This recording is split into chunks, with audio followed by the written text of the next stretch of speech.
السلام عليكم ورحمة الله وبركاته. ازيكم حبايبي؟ عاملين ايه؟ ويا رب تكونوا بخير. وحشتوني كتير قوي والله. معلش بقى اتأخرت عليكم الفترة اللي فاتت ديت. جاي لكم النهارده في فيديو هيعجبكم جدا.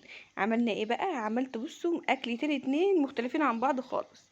فكرتني بفيلم الزوجة التانية، لما كان اللي هو العمدة بياكل البطة بالفطير.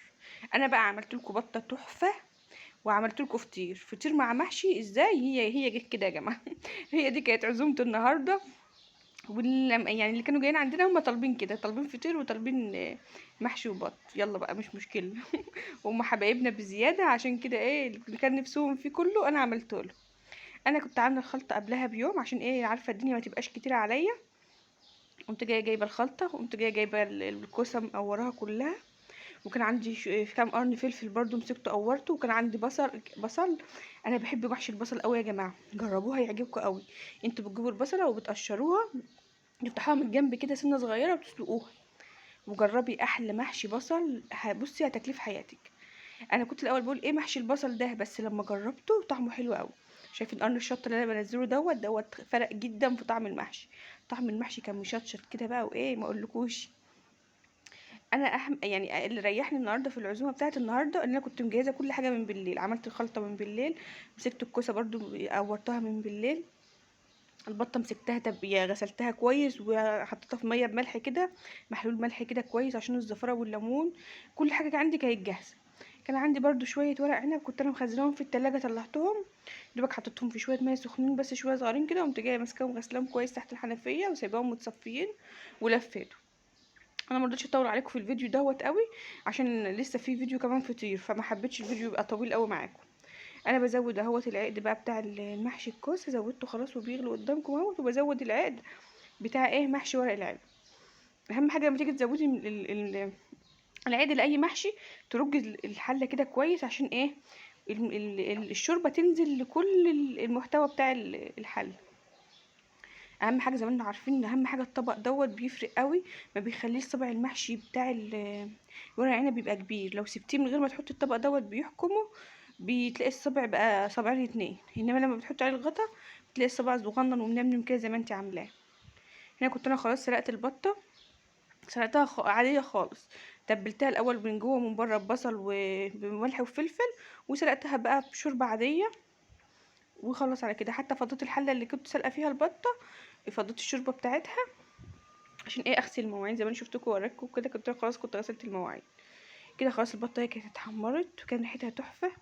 وحركه البصل اللي انا عملت بصلايه بملح وفلفل كده ودعكتها وهي لسه قبل ما تتحط في الحله، قبل ما اسلقها، فرقت قوي قوي في طعمها. ولا كان في ريحه زفاره ولا كان في ريحه اي حاجه وحشه. من البطه ما شاء الله، يعني عزومه تشرف. ايه رايكم؟ وفي التعليقات كده يعني ايه رايكم في العزومه بتاعت النهارده؟ شايفين بقى خلصنا كده العزومه ديت. قالوا عايزين ناكل فطير. الفطير دوت انا عملته والضيوف الموجودين عندي. جبت كيلو دقيق، وكان عندي لبن بودرة.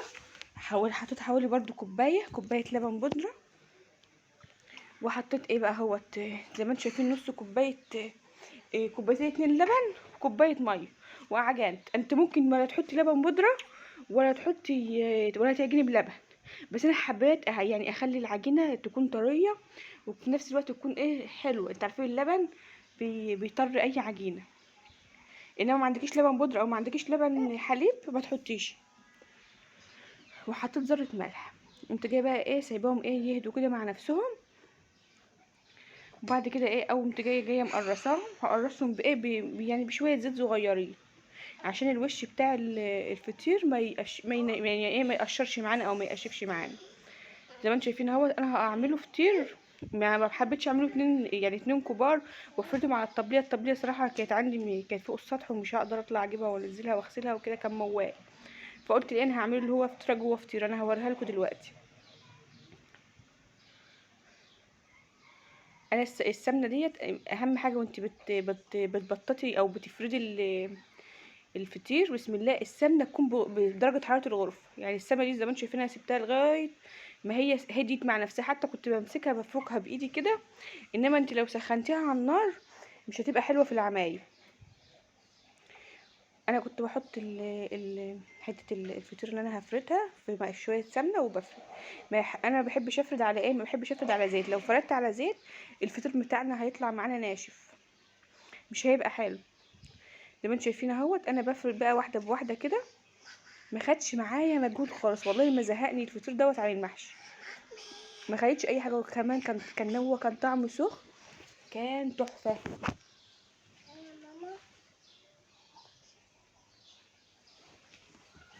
زي ما انتم شايفين اهوت، الصينيه اللي انا بحط فيها الفطير، انا حطيت فيها شويه حته سمنه صغيره خالص عشان الفطيره ما تلزقش، وخلاص اهو بحطها وبفردها فيها. دي الصينيه اصلا اللي انا هخبز فيها الفطير.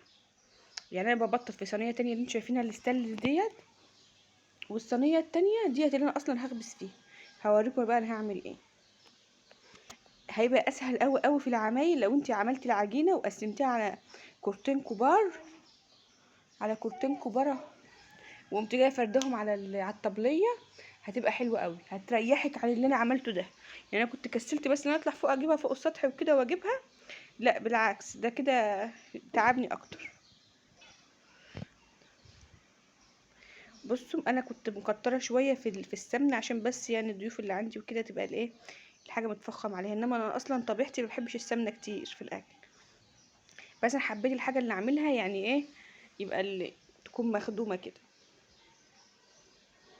فانتوا براحتكم، حابه تقللي السمنه قلليها براحتك، حابه تكتري السمنه حطيها براحتك. انا كنت بحط بين كل رقه ورقه حته سمنه زبده صغيره وحته قشطه. هتاكلي بقى فطير بقى فلاحي ما اقولكيش عليه. انا الفطير دوت لو هتصدقوا ان انا اول مره اعمله من بعد وفاه ماما الله يرحمها، هي اللي كانت بتعمله على طول.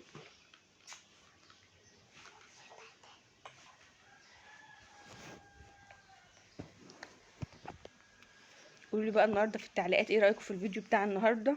مين اللي شجع كده وقام بقى عمل اكله حلوه كده حتى لو فطير. صدقوني والله انا في الايام العاديه ممكن يعني ما بيبقاش عندي الشجاعه كده او النشاط، لما يبقى عندي مثلا عزومه او يبقى مثلا عندي ضيف او حاجه، ما بعملش الاكل كده بنفسي كده ولا بانبساط قوي زي ما بيبقى عندنا ضيوف.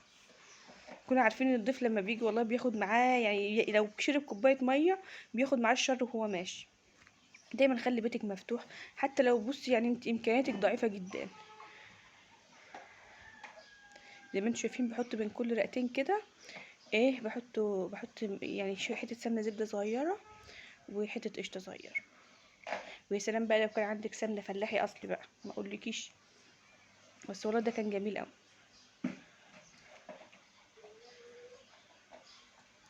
انا العجينه اللي انا عملتها ديت عملت منها فطيرتين اتنين، وطلعت بقى جبنه قديمه وعسل اسمر. بقولكوش كانت اكله حلوه قوي.